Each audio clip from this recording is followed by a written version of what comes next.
आज भी मेरी माँ ने मुझे यही कहा था कि तुम सो जाओ, मैं तुम्हारे दादा को दवाई खिलाकर वापस आ जाऊंगी। मेरी माँ रात 9 बजे दादाजी के कमरे में गई थी और अब रात के 2 बज रहे थे, मगर मेरी माँ वापस नहीं आई थी। मुझे नींद नहीं आ रही थी क्योंकि मैं अपनी माँ के साथ सोती थी। पिछले कई दिनों से माँ ऐसे ही मुझे अकेला छोड़कर चली जाती थी और मुझे डर की वजह से नींद बहुत मुश्किल से आती थी। सुबह जब मेरी आंख खुली तो रोजाना की तरह मेरी माँ दादाजी के कमरे से रोती हुई बाहर निकल रही थी। मैं उन्हें देखकर हैरान रह गई थी। उनकी सुर्ख भीगी आंखें चीख चीख कर ऐलान कर रही थी।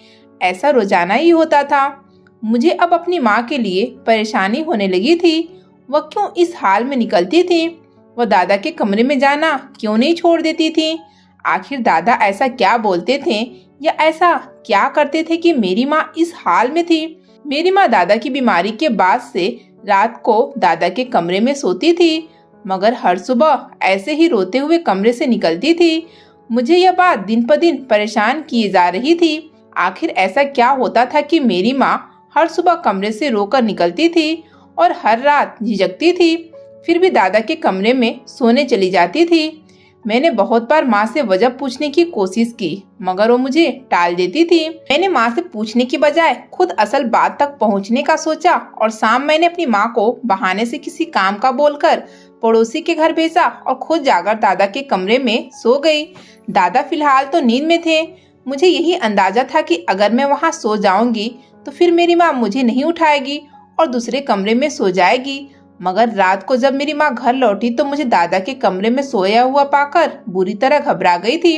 उन्होंने मुझे बहुत जगाने की कोशिश की, मगर मैं सोने का ड्रामा करके पड़ी रही और अपनी माँ के इस रवैये पर हैरान भी हो रही थी। अगर वो रोजाना दादा के कमरे में सो सकती थी तो आज रात मैं अपने दादा के कमरे में क्यों नहीं सो सकती थी? थक हार कर मेरी माँ दूसरे कमरे में चली गई। अब यह बात सिर्फ मुझे और मेरी माँ को पता थी कि आज रात मैं दादा के कमरे में सो रही हूँ। मेरे दादा इस बात से अनजान थे और अब तो उन्हें दिखाई भी कम देता था।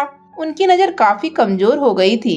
रात को मेरे दादा की आंख खुली तो उन्होंने ज्यादा अंधेरे की वजह से मुझे नहीं पहचाना और यही समझा कि हमेशा की तरह मेरी माँ उनके कमरे में मौजूद है।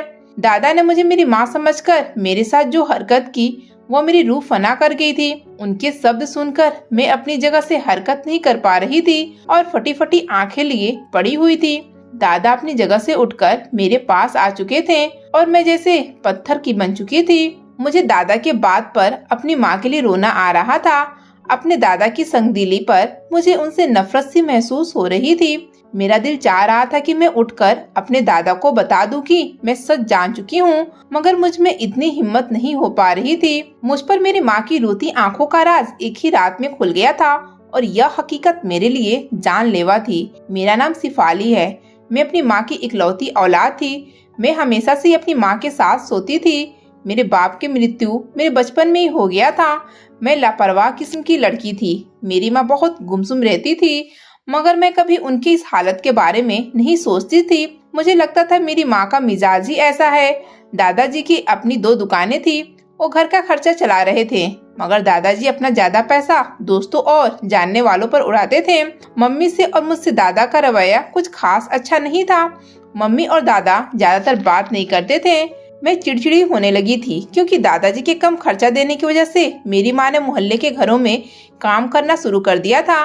माँ की मेहनत की वजह से हमारे हालात भी कुछ बेहतर होने लगे थे। मम्मी हर वक्त कुछ सोचती रहती थी। ऐसा लगता था उनके दिमाग में कोई बहुत बड़ी जंग छिड़ी हुई है। उन्हीं दिनों दादा की तबीयत खराब रहने लगी। बुढ़ापा उनकी फुर्ती पर असर अंदाज होने लगा था। जोड़ों के दर्द से अक्सर उनकी हालत खराब रहने लगी थी। उन्हें अक्सर बुखार हो जाता था। अचानक से उनकी सेहत गिरती चली जा रही थी। वो अक्सर घर में पड़े रहते थे। उनकी मोहताजी की वजह से माँ सबका काम छोड़कर उनकी देखभाल में लग गई थी। दुकानों के किराए से दादा की बीमारी का इलाज हो रहा था। मैं घर के बाकी कामों में तो माँ की मदद करवा देती थी, मगर सुबह का नाश्ता माँ अकेली बनाती थी क्योंकि मैं देर से जागने की आदी थी। दादा की हालत खराब हो चुकी थी। वो बहुत कमजोर से हो गए थे, जिसकी वजह से उनका उठना भी मुहाल हो गया था। एक रात दादा की तबीयत बहुत खराब हो गई। हम सुबह उठे तो बुखार से तप रहे थे। मोहल्ले वालों की मदद से हम माँ बेटी उनको अस्पताल ले गए और पूरा दिन उनकी हालत बेहतर होने में लग गया। इस घटना के बाद से माँ डर गई और दादा को दवाई खिलाने और उनका ख्याल रखने के लिए रात को उनके कमरे में ही सोने लगी। शायद ये माँ की मोहब्बत और ईमानदारी का नतीजा था कि दादा बेहतर होने लगे थे। अब दादा का रवैया माँ बेटी के साथ बदल गया था और अब वो मुझे बहुत प्यार देने लगे थे, मगर मम्मी हर वक्त उकताई और बेजार सी रहती थी। माँ रात को मुझे कहती कि तुम सो जाओ, मैं कुछ देर में आ जाऊंगी, मगर माँ सुबह ही आती थी। एक रोज मेरी आंख जल्दी खुल गई। मैं कमरे से बाहर निकली तो माँ उसी वक्त दादा के कमरे से निकल रही थी। उनकी आंखें सुर्ख और भीगी हुई थी और वो रोते हुए जाकर बाथरूम में बंद हो गई। मैं हैरान हुई और अचानक दादा का ख्याल आने पर कमरे की तरफ भागी। मुझे लगा कि शायद दादा को कुछ हो गया था, जिसकी वजह से माँ रो रही थी, मगर दादा सामने अपनी जगह पर सुकून से सो रहे थे। मैं सर झटकती अपने कमरे में चली गई। मैं जब भी उठकर बाहर जाती तो इसी तरह दादा के कमरे से रोते हुए माँ निकल रही होती थी। यह अब रूटीन बन चुका था, जो मेरे लिए परेशानी का वजह था। माँ पहले ही गुमसुम रहती थी, अब तो बिल्कुल ही चुप हो गई थी। एक सुबह वो ऐसे ही रोते हुए कमरे से निकली तो मैंने हिम्मत करके उनसे रोने की वजह पूछ ली। माँ बुरी तरह घबरा गई और मुझे चुप करवा दिया। मम्मी हमेशा मुझे ऐसे ही डांट डपट कर चुप करवा दिया करती थी। जब जब मैं अपने बाप के बारे में कोई सवाल करती, मम्मी किसी न किसी काम का बहाना बनाकर उठ जाती। मुझे ऐसा लगता था उन्हें तो मेरे बाप से मोहब्बत ही नहीं थी। मैंने पापा का नाम कभी उनके मुंह से नहीं सुना था, बस दादा से सुना था कि पापा को दिल का दौरा पड़ा था, जिससे उनकी मौत हो गई थी। मगर अब मम्मी को रोजाना ऐसे ही रोता हुआ देख रही थी। मुझे जिंदगी में पहली बार माँ की परवाह होने लगी थी। मैं सारा दिन माँ को देखती रहती थी। मेरी अब रोजाना ही सुबह जल्दी आँख खुलने लगी थी। मैं उठकर माँ को रोता हुआ देखती और नाश्ता बनाने में उनकी मदद करने लगती थी। मुझे माँ की फिक्र हर वक्त सताने लगी थी। मेरी माँ और मेरे बीच सहेली वाला रिश्ता भी नहीं था, जो उनसे मैं सारी बातें करती। एक फासला हमेशा से हमारे बीच रहा था और यह फासला भी मम्मी का बनाया हुआ था। मैंने कई बार इन फासलों को खत्म करने की कोशिश की थी, मगर मेरी माँ थी जो ऐसा करने नहीं देती थी। मुझे मेरी माँ से बहुत शिकायतें थी, मगर फिलहाल मुझे यह गुत्थी सुलझानी थी। आखिर माँ क्यों रोती हुई दादा के कमरे से निकलती है? एक दिन मैंने सोचा कि इस मामले की हकीकत को खुद जानने की कोशिश करूं। मैंने शाम के वक्त बहाना बनाकर माँ को पड़ोसियों के घर भेज दिया और खुद दादा के कमरे में जाकर सो गई। माँ रात को आई तो मुझे वहाँ पाकर घबरा गई और उठाने लगी, मगर जब मैं न जागी तो थक कर कमरे में चली गई। मगर उस रात मेरे साथ बहुत अजीब घटना हुआ था। मुझ पर एक ही रात में माँ की अब तक की खामोशी और उदासी का राज खुल गया था और दादा के बारे में मुझे जो हकीकत पता चली वो मेरी रूह फना कर गई थी। ऐसा तो मैंने कभी ख्वाब में भी नहीं सोचा था। मैं हमेशा माँ को ही गलत समझती आ रही थी, मगर आज पता चला मेरा दादा इतनी गिरी हुई हरकत कर सकता है, वो भी अपनी ही बहू के साथ। माँ के जाने के थोड़ी देर बाद दादा ने माँ को पुकारा तो मैं सांस रोक कर पड़ी रही। दादा ने अचानक जो शब्द कहा वो मुझे ही जान से हिला गया था। दादा अचानक बोले कि सुनीता बेटी, मुझे इस गुनाह के लिए माफ कर दो, वरना इस तकलीफ के बावजूद मुझे मौत नहीं आएगी। मैं पल पल मर रहा हूँ, मुझे छुटकारा दे दो। मैं जानता हूँ मेरा जुर्म बहुत बड़ा है और तुम्हारे सब्र को सलाम है जो आज तक एक लफ्ज मुँह से नहीं निकाला, वरना मैं अपनी पोती को कभी मुंह दिखाने के काबिल नहीं रहता।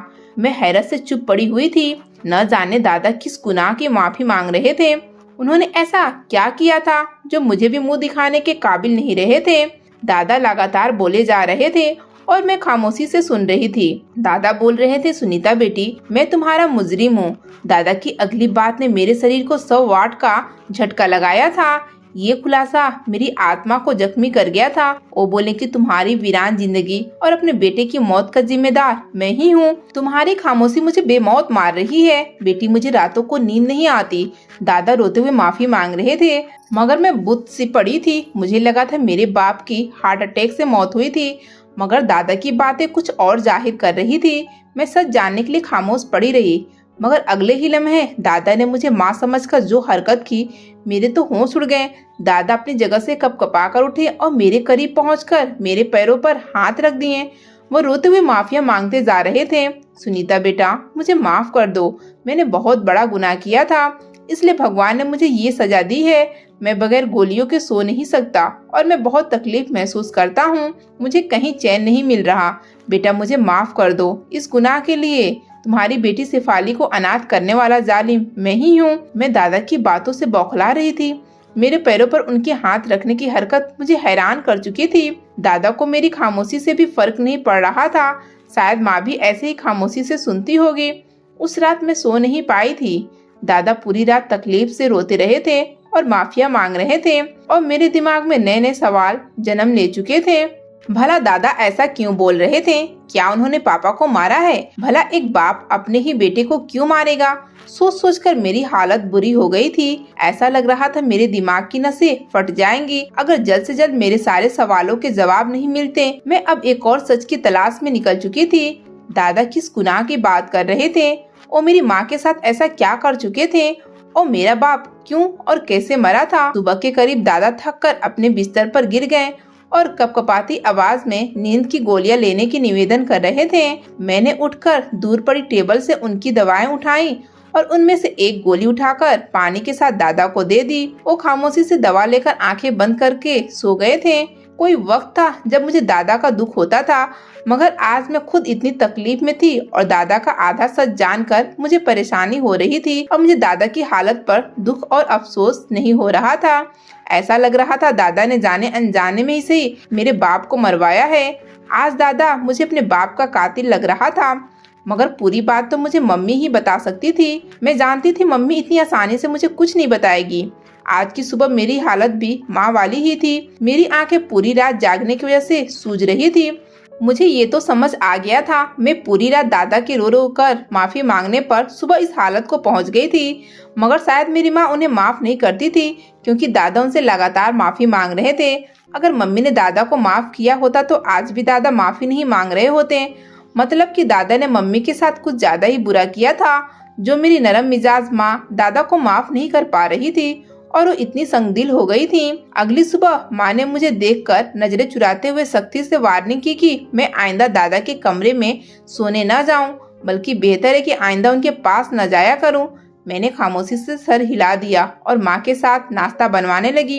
कामों से फ्री होकर हम माँ बेटी बैठी तो मैंने माँ से सवाल किया कि मेरा बाप कैसे मरा था। मेरे सवाल पर माँ के चेहरे का रंग उड़ गया था और वो हैरान होकर यहाँ वहाँ देखते हुए बोली कि भगवान ने बस इतनी ही जिंदगी रखी थी उनकी। मगर मैं माँ के जवाब से संतुष्ट नहीं हुई थी। मैंने जिद करते हुए माँ से सवाल किया और कहा कि मैं दादा की रात भर मांगे जाने वाली माफी की वजह से आधा सच जान चुकी हूँ। मुझे पूरी सच्चाई जाननी है। मैंने माँ के आगे हाथ जोड़े और मिन्नतें की कि मुझे पूरा सच बता दे, क्योंकि मेरा दिमाग उस आधी बात का गलत मतलब ले रहा था। मैं अपने दादा और माँ के बारे में कुछ उल्टा सीधा नहीं सोचना चाहती थी। मेरी बात पर मम्मी मुझ पर गुस्सा हुई और चुप करवाना चाहा, मगर आज भी मैं डटी थी। मैंने जब माँ से जिद की तो माँ मेरी बात पर बौखला गई और बोली कि वो नहीं चाहती कि मैं दादा से नफरत करने लगूं। जिंदगी में जो होना था वो हो चुका है और अब मैं और उन्हें तंग ना करूं, मगर मैं जानना चाहती थी कि मुझे पूरा सच बताया जाए। माँ मुझे टालती रही और इसी टाल मटोल में 2-3 दिन गुजर गए थे। मेरा दिमाग हर वक्त दादा की बातों में ही अटका रहता था। माँ के मुंह से सच उगलवाने के लिए मैंने भूख हड़ताल की और 2 दिन कुछ न खाने की वजह से मैं 2 दिन में ही सालों की बीमार लगने लगी, क्योंकि मैं पहले ही कमजोर और दुबली पतली थी। आखिरकार माँ मेरी जिद के आगे हार मान गई और मुझे अपनी जिंदगी की कहानी सुना डाली। माँ की कहानी सुनकर मेरी आंखें भर आई थी और अपने दादा की इतनी गिरी हुई बिहेवियर के बारे में जानकर मेरा दिल भर आया था। उन्हें अपना दादा कहते हुए भी मुझे शर्म आ रही थी, जो मेरी माँ के लिए जिंदगी की बर्बादी की वजह बना और मेरे बाप का कातिल था। वाकई मेरी माँ का सब्र उनको मौत से पहले ही इतनी तकलीफ देने की वजह बन रहा था। माँ ने बताया कि उनकी और मेरे बाप की पसंद की शादी थी। दादी जिंदा नहीं थी और मेरे दादा हमेशा से अपने दोस्त की बेटी से शादी करना चाहते थे। उनके दोस्त की बेटी दादा के पास ही रहती थी, क्योंकि उनके दोस्त का एक एक्सीडेंट में मृत्यु हो चुकी थी और उसकी माँ का बहुत पहले देहांत हो चुका था। वह चाहते थे वह सारी जिंदगी उनके पास ही रहे, मगर मेरा बाप मेरी माँ से शादी करना चाहता था। मेरे बाप की बहुत ज्यादा जिद और लड़ाई झगड़े की वजह से दादा हार मान गए थे और मेरे माँ बाप की शादी करवा दी। मगर पहले रोज ही दादा ने कभी माँ को बहू के रूप में कबूल ही नहीं किया था। वह हमेशा बहाने बहाने से उन्हें जलील करने की कोशिश करते रहते थे, मगर माँ मेरे बाप की खातिर सब खामोशी सहती रहती थी और जुबान पर कभी शिकायत नहीं लाती थी। उनकी सारी जातियाँ खामोशी से सहती रही। उन्हीं सख्ती और नाराजगी वाले दिनों में ही मेरी माँ को माँ बनने की खुशी मिल गई। मेरा बाप और माँ दोनों खुश हो गए थे और दादा बजाय खुश होने के गुस्से में आ गए थे। दादा की दोस्त की बेटी ने भी हर मुमकिन कोशिश की कि मेरी माँ की औलाद न हो सके, मगर मैं अपने वक्त पर दुनिया में आ गई थी। मेरे आने पर मेरे पापा बहुत ज्यादा खुश थे, मुझसे बहुत प्यार करते थे। दादा और उनके दोस्त की बेटी की चालें अपने चरम सीमा पर थी और मेरी माँ मेरे साथ मगन रहने लगी थी। मेरी माँ को मालूम नहीं था कि उनका ससुर इस हद तक गिर जाएगा। अभी मैं चंद माह की हुई थी कि दादा और उनके दोस्त की बेटी ने मेरी माँ के किरदार को मेरे बाप के सामने गलत जाहिर करने की कोशिश करनी शुरू कर दी और मेरी माँ के फोन पर रॉन्ग नंबर से कॉल करने लगे। और फिर घर के दरवाजे पर हर दूसरे दिन एक नया मर्द खड़ा नजर आने लगा था। मेरा बाप ऐसी हरकतों पर मेरी माँ से सवाल करने पर मजबूर हो गया था। माँ ने परेशानी में उन्हें सच बताया था कि वो किसी मर्द को नहीं जानती। मेरे बाप को उन पर एतबार था। सभी खामोश हो गए थे, मगर यह बात अब ज्यादा बढ़ चुकी थी। मर्द घर के अंदर भी आने लगे थे। एक रोज मेरा बाप काम से लौटा तो उनके कमरे में माँ के पास कोई मर्द मौजूद था। मेरी माँ भी अचानक से कमरे में आ जाने वाले गैर मर्द से घबरा चुकी थी। अभी वह कोई सवाल करती कि मेरा बाप पहुँच गया। अपनी आंखों से अपनी बीवी को किसी गैर मर्द के साथ देखकर मेरा बाप बर्दाश्त नहीं कर पाया था और वहीं दिल पकड़कर जमीन पर गिरता चला गया था। उनको दादा जल्दी डॉक्टर के पास लेकर गए, मगर डॉक्टर ने कहा कि हार्ट अटैक इतना गहरा था कि उसी वक्त मेरा बाप जान से हाथ धो बैठा था। दादा और उनके दोस्त की बेटी की चाल उलट हो गई थी। मेरे बाप ने बजाय मेरी माँ को धक्के देकर घर से निकालने के, वो खुद ही खामोशी के साथ दुनिया से मुंह मोड़ गए थे और घर में मातम मच गया था। मम्मी को बार बार बेहोशी के दौरे पड़ रहे थे। मेरे बाप की मौत के बाद दादा को चुप लग गई थी। जवान बेटे की अचानक मौत से वह बौखलाए बौखलाए फिर रहे थे और रातों को उठकर चीखने लगते थे। उनका ज़मीर उन्हें अंदर ही अंदर मार रहा था। उनके दोस्त की बेटी भी पागल हो गई थी और माँ हमेशा के लिए गुमसुम सी हो गई थी। वक्त गुजर गया था। दादा ने माँ को उनके हाल पर छोड़ दिया था और दोस्त की बेटी का इलाज करवाकर किसी समझदार मर्द के साथ ब्याह दिया था। इस सब में सबसे बड़ा नुकसान मेरी माँ को हुआ था। उनकी बेटी अनाथ हो चुकी थी और वो जवानी में विधवा होकर बैठ गई थी। दादा को अपनी बीमारी के दिनों में माँ के सब्र और दादा की सेवा करने से एहसास हुआ था कि मेरी माँ ने मेरे बाप से अपनी मोहब्बत का सबूत दादा की बीमारी में उनका ख्याल रख कर दिया था। दादा रोजाना माफिया मांगते थे, मगर माँ उनको माफ नहीं कर पा रही थी। उन्हें हर बार दादा की माफी पर अपने पति का मरा हुआ चेहरा याद आ जाता था। मम्मी ने मुझे कहा था कि सिफाली बेटी, मैं चाहती हूँ कि मैं उस आदमी को माफ कर दूं जो मौत के दहलीज पर खड़ा अपनी आखिरी दिन गिन रहा है, मगर मैं चाह कर भी उन्हें माफ नहीं कर सकती। उन्होंने अगर मेरे पति को गोली मारकर कत्ल किया होता तो मैं उन्हें शायद माफ भी कर देती, मगर जो हरकत तुम्हारे दादा ने की थी, शायद दुनिया में कोई बाप अपने बेटे के साथ ऐसा करेगा। वह बहू की नफरत में इतने आगे चले गए कि यह तक न सोचा कि मैं उनके बेटे की इज्जत हूँ। मेरे किरदार पर कीचड़ उछालेंगे तो छींटे उनके बेटे पर भी गिरेंगी। उन्होंने एक बार भी नहीं सोचा कि उनके बेटे को कितनी तकलीफ हुई होगी। आज भी मुझे उनका चेहरा, उनकी आंखें याद आती हैं। उनके चेहरे पर मेरी बेवफाई का डर था। उनकी शिकायत करती हुई आंखें मुझे अपने ससुर को माफ करने नहीं देती। कितनी तकलीफ में थे। उन्हें लग रहा था मैंने सच में उनसे बेवफाई की है और वह यह सदमा नहीं सह सके थे। मुझे कुछ बोलने का और अपनी सफाई का मौका नहीं दिया गया था और ऐसे ही नाराज होकर चले गए थे और मैं जिंदा बच गई। अब हर रात तुम्हारे दादा माफी मांगते हैं। वो लड़की तो अपने पति और बच्चों के साथ खुश है जिसके लिए तुम्हारे दादा ने अपना, मेरा और तुम्हारा इतना बड़ा नुकसान किया है। वो आज तक तुम्हारे दादा से मिलने तक नहीं आई। मैं उस दिन से तकलीफ में हूँ और जितेंद्र के सीने में उठता हुआ दर्द मैं अपने सीने में महसूस करती हूँ। मम्मी की बातें सुनकर मुझे लग रहा था मेरा दिल दर्द से फट जाएगा। तभी मैंने मम्मी से कहा, आप क्यों दादा के साथ रहती थी? आप ये घर छोड़कर क्यों नहीं गई? तब मम्मी बोली, घर छोड़कर कहाँ जाती? कौन मुझे बेटी के साथ अपने घर पर रखता? मेरे माँ बाप मर चुके थे और मुझे खानदान वालों से कोई उम्मीद नहीं थी और मैं तुम्हें कहाँ ले जाती? इसलिए मैं यहीं रह गई ताकि तुम्हारे दादा तुम्हारे गार्जियन बने। मैं यह सब सुनकर चुप रह गई थी। दादा क्यों नफरत में इतने अंधे हो गए थे कि अपना इतना बड़ा नुकसान कर लिया? मुझे मम्मी का बहुत दुख हो रहा था तो दूसरी तरफ दादा पर भी गुस्सा के साथ साथ तरस भी आ रहा था, क्योंकि अब उनकी हालत तरस खाने जैसी ही थी। शायद कभी माँ उन्हें माफ कर देने का हिम्मत कर पाए, मगर अब भी वह यह नहीं कर पा रही थी और मुझे लगता है कि माँ कभी भी दादा को माफ नहीं कर सकेगी। आप मुझे बताएं, माँ को क्या करना चाहिए? दादा को माफ कर देना चाहिए या नहीं? कमेंट सेक्शन में अपनी कीमती राय जरूर दीजिएगा।